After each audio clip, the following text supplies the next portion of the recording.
नमस्कार आप सभी को। मैं वंदना चंद्राकर आपके सामने एक अत्यंत महत्वपूर्ण विषय पर्यावरणीय प्रदूषण और सतत प्रबंधन कोर्स के लेक्चर नंबर 24 जिसका शीर्षक पर्यावरण और समाज पर प्रदूषण का प्रत्यक्ष और अप्रत्यक्ष प्रभाव पर चर्चा करने जा रही हूँ।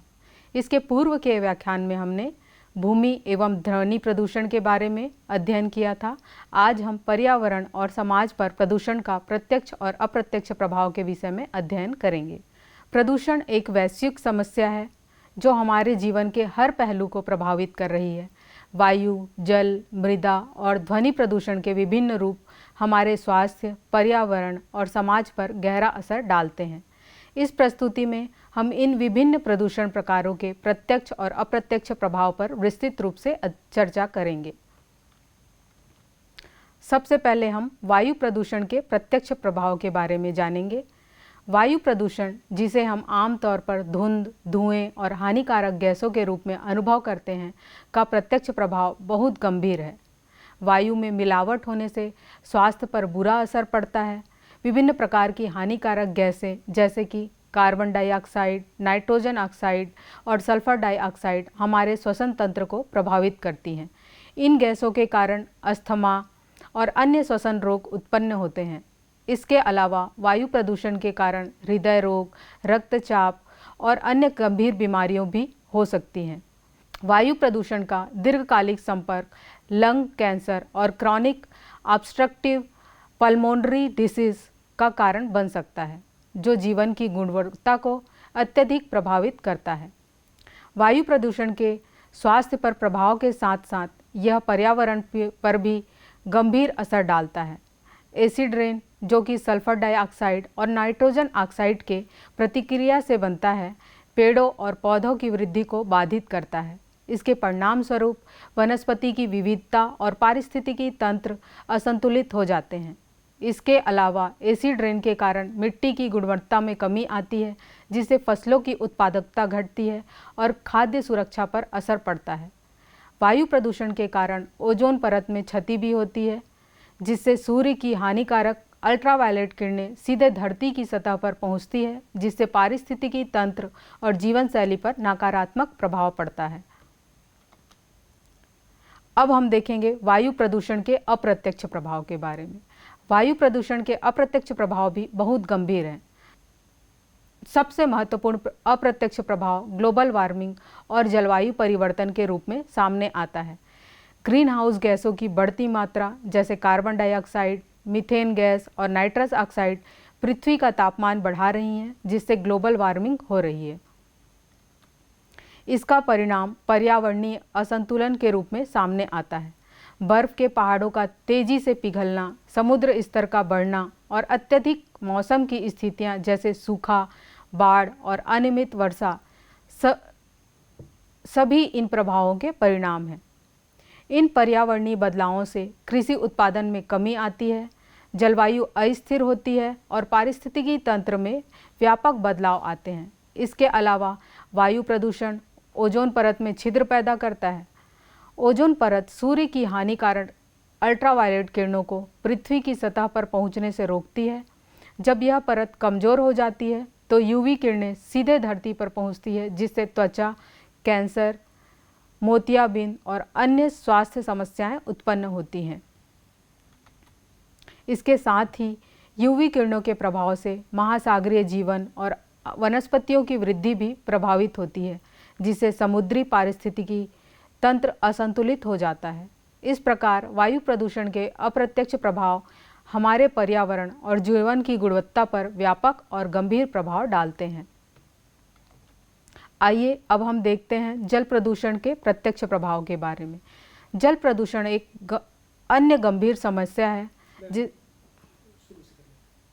आइए अब हम देखते हैं जल प्रदूषण के प्रत्यक्ष प्रभाव के बारे में। जल प्रदूषण एक अन्य गंभीर समस्या है जिसका प्रत्यक्ष प्रभाव स्पष्ट रूप से देखा जा सकता है। जल प्रदूषण के कारण पीने योग्य पानी की उपलब्धता में कमी आती है। जल में विभिन्न प्रकार की हानिकारक रसायन, बैक्टीरिया और वायरस मिल जाते हैं, जिससे जल जनित रोग फैलते हैं। डायरिया, हैजा और टाइफाइड जैसी बीमारियां जल प्रदूषण के कारण बढ़ जाती हैं। यह समस्या विशेष रूप से उन क्षेत्रों में अधिक गंभीर होती है जहां स्वच्छ जल की कमी है और जहां जल उपचार की सुविधाएं उपलब्ध नहीं हैं। इसके अलावा जल प्रदूषण का असर जलीय जीवन पर भी पड़ता है। जल में ऑक्सीजन की कमी से मछलियां और अन्य जल जीवों की मृत्यु हो जाती है। इससे मत्स्य उद्योग प्रभावित होता है और जल पारिस्थितिकी तंत्र में असंतुलन उत्पन्न होता है। जल प्रदूषण के कारण कई जलीय प्रजातियां जो पर्यावरणीय संतुलन बनाए रखने में महत्वपूर्ण होती हैं, विलुप्त होने का खतरा झेल रही हैं। प्रदूषित जल के कारण मछलियों में विषाक्त तत्वों का संचय होता है जो खाद्य श्रृंखला में शामिल होते हैं और अंततः मानव स्वास्थ्य पर भी नकारात्मक प्रभाव डालते हैं। इसके अतिरिक्त जल प्रदूषण से जलवायु परिवर्तन भी होता है। प्रदूषित जल के कारण महासागरीय तापमान में वृद्धि होती है जिससे समुद्री जीवन और तटीय पारिस्थितिकी तंत्र पर गहरा असर पड़ता है। अंततः यह प्रभाव न केवल पर्यावरण पर बल्कि स्थानीय अर्थव्यवस्था और मानव जीवन की गुणवत्ता पर भी गहरा प्रभाव डालता है। अब हम देखते हैं जल प्रदूषण के अप्रत्यक्ष प्रभाव के बारे में। जल प्रदूषण के अप्रत्यक्ष प्रभाव भी अत्यंत गंभीर होते हैं। जल प्रदूषण के कारण पर्यावरणीय असंतुलन उत्पन्न होता है। जल चक्र में बदलाव के कारण भूमि और जल के अन्य हिस्सों पर नकारात्मक प्रभाव पड़ता है। जब जल स्रोत प्रदूषित होते हैं तो यह प्रभावित जलवायु परिवर्तन और मौसम पैटर्न के रूप में सामने आता है, जिससे बारिश की मात्रा और समय में असमानता होती है। यह प्रभाव कृषि पर भी पड़ता है। प्रदूषित जल का उपयोग कृषि के लिए किया जाता है जिससे फसलों की गुणवत्ता और उत्पादन प्रभावित होती है।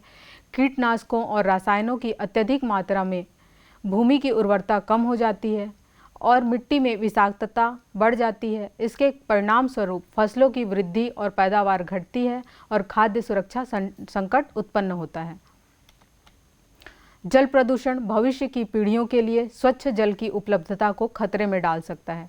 यदि हम जल प्रदूषण की समस्या को गंभीरता से नहीं लेते हैं तो आने वाली पीढ़ियों को साफ पानी की कमी का सामना करना पड़ सकता है, जो एक गंभीर समस्या होगी। जल संसाधनों का दूषित होना भविष्य में जल संकट को बढ़ा सकता है, जिससे सामाजिक और आर्थिक अस्थिरता उत्पन्न हो सकती है। इसके अतिरिक्त प्रदूषित जल की बढ़ती मात्रा के कारण पारिस्थितिकी तंत्र का संतुलन भी बिगड़ सकता है और जो पर्यावरणीय और मानव जीवन के लिए दीर्घकालिक समस्याएं पैदा करेगा।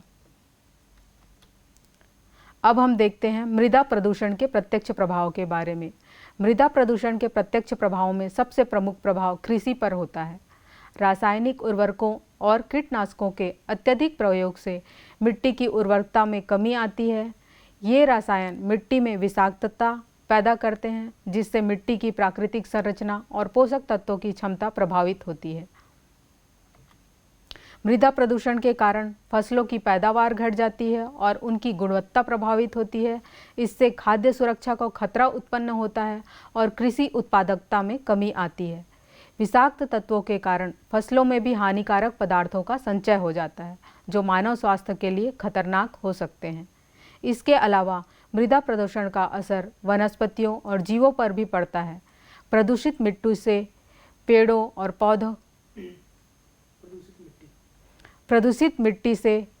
और पौधों की जड़ों को हानि पहुंचती है जिससे उनकी वृद्धि में रुकावट आती है। इससे पर्यावरणीय असंतुलन उत्पन्न होता है और पारिस्थितिकी तंत्र प्रभावित होता है। इसके अलावा मृदा प्रदूषण का असर वनस्पतियों और जीवों पर भी पड़ता है। प्रदूषित मिट्टी से पेड़ों और पौधों की जड़ों को हानि पहुंचती है जिससे उनकी वृद्धि में रुकावट आती है। इससे पर्यावरणीय असंतुलन उत्पन्न होता है और पारिस्थितिकी तंत्र प्रभावित होता है।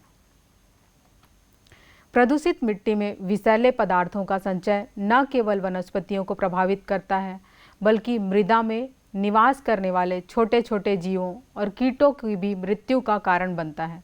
इसके परिणाम स्वरूप पारिस्थितिक तंत्र का संतुलन बिगड़ता है और प्राकृतिक संसाधनों का संरक्षण कठिन हो जाता है। अब हम देखेंगे मृदा प्रदूषण के अप्रत्यक्ष प्रभाव के बारे में। मृदा प्रदूषण का अप्रत्यक्ष प्रभाव खाद्य श्रृंखला में विषाक्तता के रूप में देखा जा सकता है।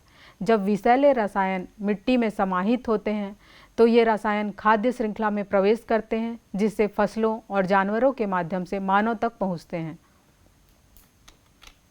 इससे मानव स्वास्थ्य पर गंभीर प्रभाव पड़ता है। खाद्य श्रृंखला में विषाक्तता से कैंसर, न्यूरोलॉजिकल विकार और अन्य स्वास्थ्य समस्याएं उत्पन्न हो सकती हैं।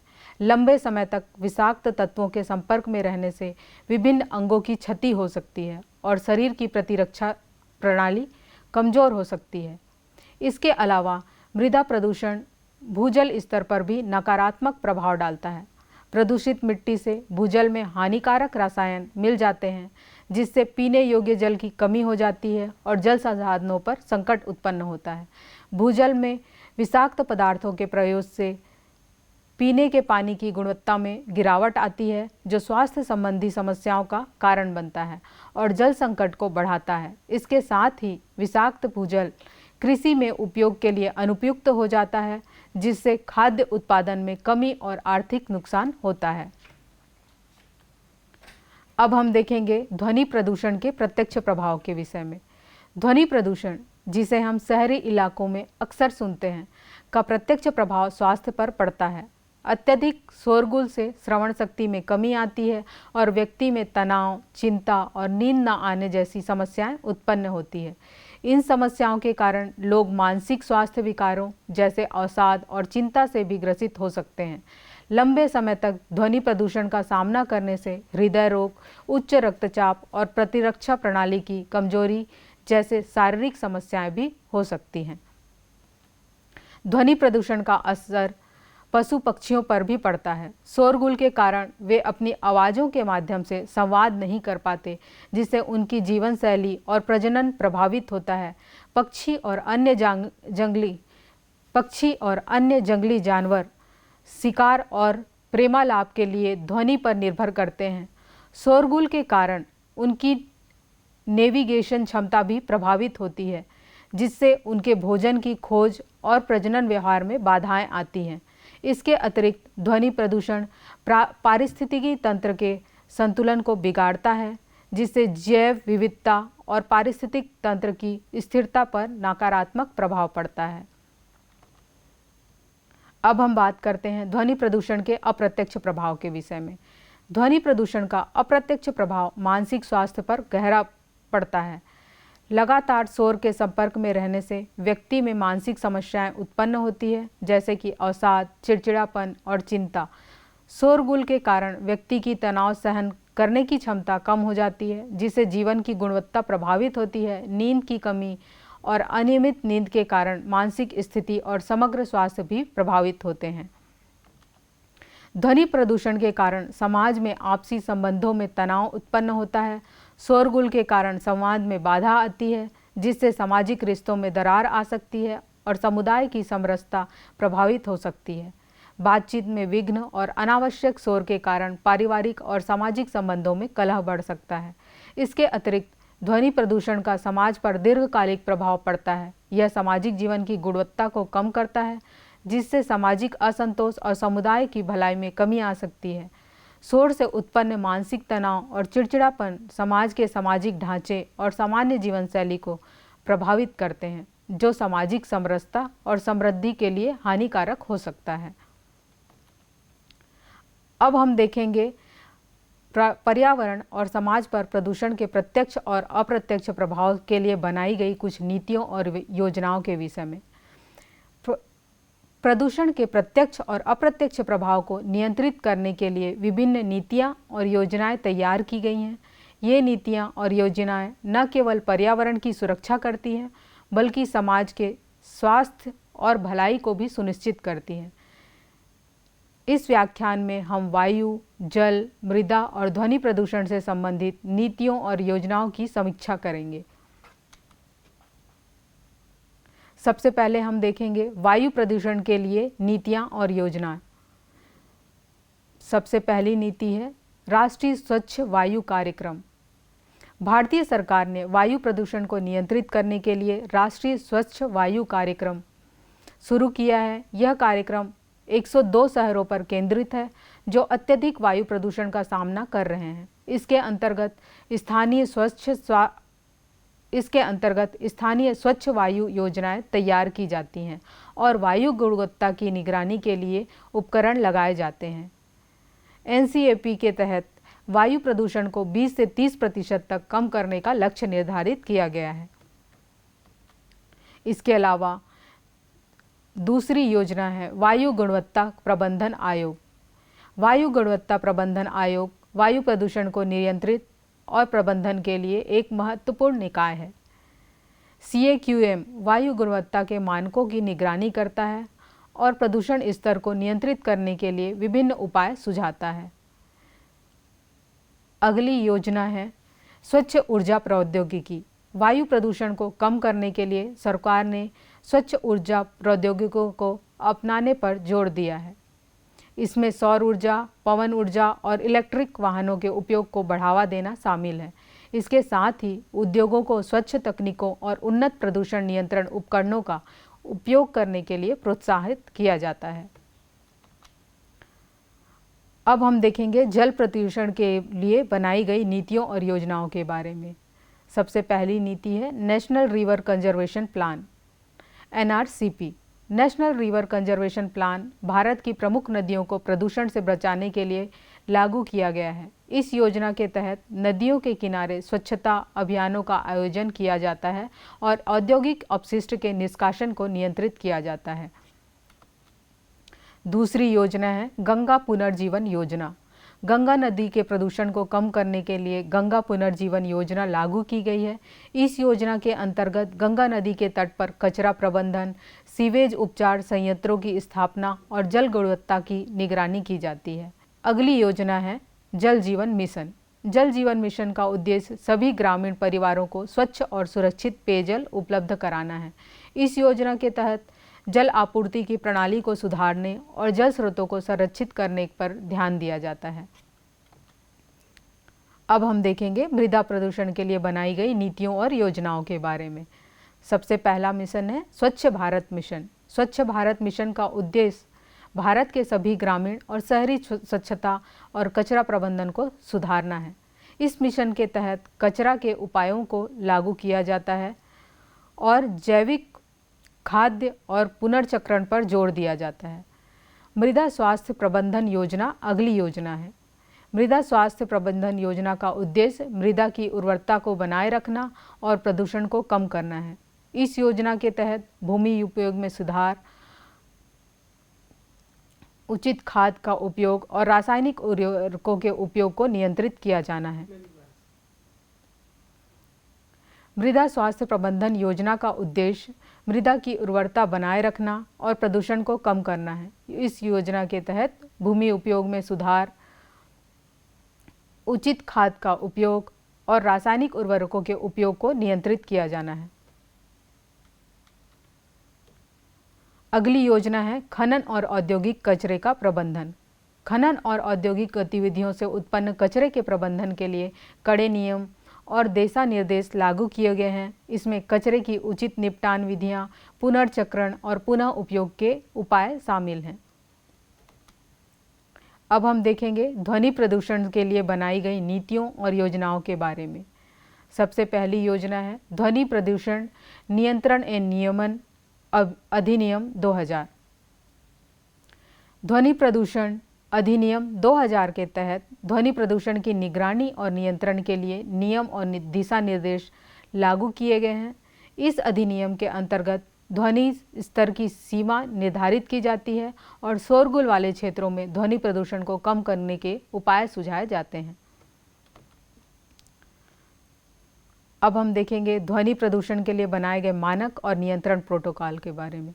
ध्वनि प्रदूषण को नियंत्रित करने के लिए विभिन्न मानक और नियंत्रण प्रोटोकॉल तैयार किए गए हैं। इसमें आवासीय, वाणिज्यिक और औद्योगिक क्षेत्रों के लिए ध्वनि स्तर की सीमा निर्धारित की जाती है। शहरी योजनाएं और हरी पट्टी विकास। ध्वनि प्रदूषण को कम करने के लिए शहरी योजनाओं में हरी पट्टियों और पार्कों का विकास किया जाता है। ये हरी पट्टियां शोर को अवशोषित करने और शहरी इलाकों में ध्वनि प्रदूषण को कम करने में मदद करती हैं। अब हम देखते हैं कि हमने इन सारे प्रदूषण के अप्रत्यक्ष और प्रत्यक्ष प्रभावों से क्या सीखा है। प्रदूषण के प्रत्यक्ष और अप्रत्यक्ष प्रभावों को नियंत्रित करने के लिए सरकार ने विभिन्न नीतियां और योजनाएं तैयार की है। वायु, जल, मृदा और ध्वनि प्रदूषण को नियंत्रित करने के लिए लागू की गई इन नीतियों का उद्देश्य पर्यावरण की सुरक्षा और समाज की भलाई को सुनिश्चित करना है। इन योजनाओं के सफल कार्यान्वयन से न केवल प्रदूषण के स्तर में कमी आएगी, बल्कि जीवन की गुणवत्ता में भी सुधार होगा। इन नीतियों को प्रभावी ढंग से लागू करने और जनता को जागरूक करने के लिए निरंतर प्रयास की आवश्यकता है। अब हम देखेंगे प्रदूषण को नियंत्रित करने के लिए विभिन्न संगठनों और एजेंसियों द्वारा किए जा रहे प्रयासों के बारे में। तो प्रदूषण को नियंत्रित करने के लिए विभिन्न संगठनों और एजेंसियों द्वारा किए जा रहे प्रयासों की विस्तृत समीक्षा इस प्रकार से की गई है। सबसे पहली समीक्षा है विश्व स्वास्थ्य संगठन के द्वारा। वायु प्रदूषण के स्वास्थ्य पर प्रभाव को कम करने के लिए वैश्विक मानक और दिशा निर्देश तैयार करता है। यह संगठन वायु गुणवत्ता सुधारने के लिए अनुसंधान को प्रोत्साहित करता है और देशों को अपनी वायु गुणवत्ता नीतियों में सुधार लाने के लिए मार्गदर्शन प्रदान करता है। WHO की पहल में वायु प्रदूषण के स्रोतों की पहचान, स्वच्छ ईंधन के उपयोग को बढ़ावा देना और प्रदूषण से संबंधित स्वास्थ्य समस्याओं पर ध्यान केंद्रित किया जाता है। पृथ्वी और पर्यावरण केंद्र वायु प्रदूषण के स्वास्थ्य पर होने वाली दीर्घकालिक प्रभावों को उजागर करने और प्रदूषण नियंत्रण नीतियों की समीक्षा करने का काम करता है। यह केंद्र प्रदूषण के स्रोतों को समझने और उनकी रोकथाम के लिए नए उपाय सुझाने पर ध्यान केंद्रित करता है। इसके अतिरिक्त यह संगठन जागरूकता अभियानों के माध्यम से जनसंख्या को वायु प्रदूषण से बचने के उपायों के बारे में भी शिक्षित करता है। अब हम देखेंगे भारतीय पर्यावरण मंत्रालय एसिड रेन के प्रभावों को कम करने के लिए नीतिगत उपायों को लागू करता है। इसमें औद्योगिक उत्सर्जन को नियंत्रित करने के लिए नियम और दिशा निर्देश तैयार किए गए हैं। मंत्रालय प्रदूषण को कम करने के लिए विभिन्न अभियान चलाता है, जिसमें स्वच्छता अभियान, ग्रीन जोन का विकास और पर्यावरणीय शिक्षा शामिल है। मंत्रालय प्रदूषण को कम करने के लिए विभिन्न अभियान चलाता है, जिसमें स्वच्छता अभियान, ग्रीन जोन का विकास और पर्यावरणीय शिक्षा शामिल है। अगला प्रयास किया गया है संयुक्त राष्ट्र जल कार्यक्रम के द्वारा। संयुक्त राष्ट्र जल कार्यक्रम वैश्विक जल प्रदूषण की समस्या को संबोधित करने के लिए अंतर्राष्ट्रीय सहयोग को प्रोत्साहित करता है। यह कार्यक्रम स्वच्छ जल की उपलब्धता को सुनिश्चित करने और जल प्रदूषण से बचाव के उपायों को लागू करने पर जोर देता है। इसमें जल शोधन प्रौद्योगिकियों को बढ़ावा देना, जल संसाधनों की निगरानी और जल जनित बीमारियों की रोकथाम के लिए प्रशिक्षण कार्यक्रम शामिल हैं। अगली पहल है जलवायु परिवर्तन पर अंतर्राष्ट्रीय पैनल IPCC। जलवायु परिवर्तन और ग्रीन हाउस गैसों के उत्सर्जन को कम करने के लिए वैश्विक नीतियों और रणनीतियों का विकास करता है। यह संगठन जलवायु परिवर्तन के प्रभावों को कम करने के लिए दीर्घकालिक समाधान पेश करता है, जैसे कि कार्बन उत्सर्जन में कटौती और नवीकरणीय ऊर्जा स्रोतों का उपयोग। IPCC की रिपोर्ट देशों को जलवायु नीति में सुधार करने के लिए प्रेरित करती है और वैज्ञानिक आधार पर सिफारिशें प्रदान करती हैं। अगली नीति है भारतीय कृषि अनुसंधान परिषद ICAR। मृदा प्रदूषण को नियंत्रित करने के लिए नई प्रौद्योगिकियों और अनुसंधान परियोजनाओं का विकास करता है। इसमें जैविक खेती को प्रोत्साहित करने, रासायनिक उर्वरकों के उपयोग को कम करने और मृदा प्रदूषण की निगरानी करने के उपाय शामिल हैं। ICAR प्रदूषण से प्रभावित कृषि भूमि को सुधारने के लिए समाधान करता है और किसानों को सुरक्षित खेती के तरीकों के बारे में प्रशिक्षित करता है। अगली पहल है केंद्रीय प्रदूषण नियंत्रण बोर्ड CPCB। CPCB ध्वनि प्रदूषण को नियंत्रित करने के लिए मानक और दिशा निर्देश तैयार करता है। इसमें शहरी क्षेत्रों में शोर स्तर की निगरानी, ध्वनि प्रदूषण के स्रोतों की पहचान और शोर को कम करने के उपायों को लागू करना शामिल है। CPCB शहरी नियोजन और निर्माण में ध्वनि नियंत्रण मानकों को लागू करने के लिए सुझाव देता है। अगली पहल है भारत सरकार जल संसाधन मंत्रालय द्वारा। जल संसाधन मंत्रालय जल प्रबंधन और जल संरक्षण के नीतिगत उपायों को लागू करता है। इसमें जल पुनर्चक्रण, जल आपूर्ति नेटवर्क का सुधार और जल संसाधनों की दीर्घकालिक सुरक्षा के लिए योजनाएं शामिल हैं। मंत्रालय जल संरक्षण के लिए जन जागरूकता अभियानों और जल प्रबंधन प्रशिक्षण कार्यक्रमों का आयोजन करता है। अब हम देखेंगे भारतीय ऊर्जा मंत्रालय। भारतीय ऊर्जा मंत्रालय स्वच्छ ऊर्जा स्रोतों के उपयोग को बढ़ावा देने और कचरों के पुनर्चक्रण के लिए योजनाएं तैयार करता है। इसमें सौर, पवन और जल ऊर्जा परियोजनाओं को प्रोत्साहित करना और कचरे के पुनर्चक्रण की प्रक्रिया को सुधारना शामिल है। मंत्रालय स्वच्छ ऊर्जा तकनीकों को अपनाने और ऊर्जा कुशल उपकरणों के उपयोग को बढ़ावा देने के लिए नीतियां बनाता है। इन संदर्भों और उनके प्रयासों से प्रदूषण के विभिन्न प्रकारों को नियंत्रित करने और पर्यावरणीय स्वास्थ्य को बेहतर बनाने में महत्वपूर्ण योगदान मिल रहा है। प्रदूषण के प्रभावों को कम करने के लिए यह आवश्यक है कि इन प्रयासों को प्रभावी ढंग से लागू किया जाए और सभी स्तरों पर समन्वय के साथ काम किया जाए। इस प्रस्तुति के अंत में अब हम यह कह सकते हैं कि प्रदूषण का प्रभाव हमारे पर्यावरण और समाज पर गहरा है। इसके प्रत्यक्ष और अप्रत्यक्ष प्रभाव ने न केवल हमारे स्वास्थ्य और जीवन शैली को प्रभावित किया है, बल्कि भविष्य की पीढ़ियों के लिए भी गंभीर चुनौतियां उत्पन्न करते हैं। हमें प्रदूषण के विभिन्न स्रोतों को नियंत्रित करने के लिए ठोस कदम उठाने चाहिए। हमें स्वच्छ ऊर्जा के विकल्प अपनाने चाहिए, कचरे का पुनर्चक्रण करना चाहिए और प्राकृतिक संसाधनों की रक्षा के लिए जागरूकता फैलानी चाहिए। केवल इसी तरह हम एक स्वच्छ, सुरक्षित और स्वस्थ पर्यावरण का निर्माण कर सकते हैं और समाज के सभी वर्गों के लिए बेहतर भविष्य सुनिश्चित कर सकते हैं। अब हम देखते हैं प्रदूषण की रोकथाम और समाधान। प्रदूषण की समस्याओं को हल करने के लिए हमें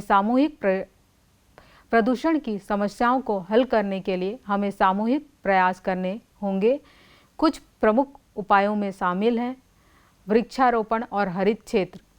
वृक्षारोपण और हरित क्षेत्रों का निर्माण करके वायु गुणवत्ता में सुधार किया जा सकता है।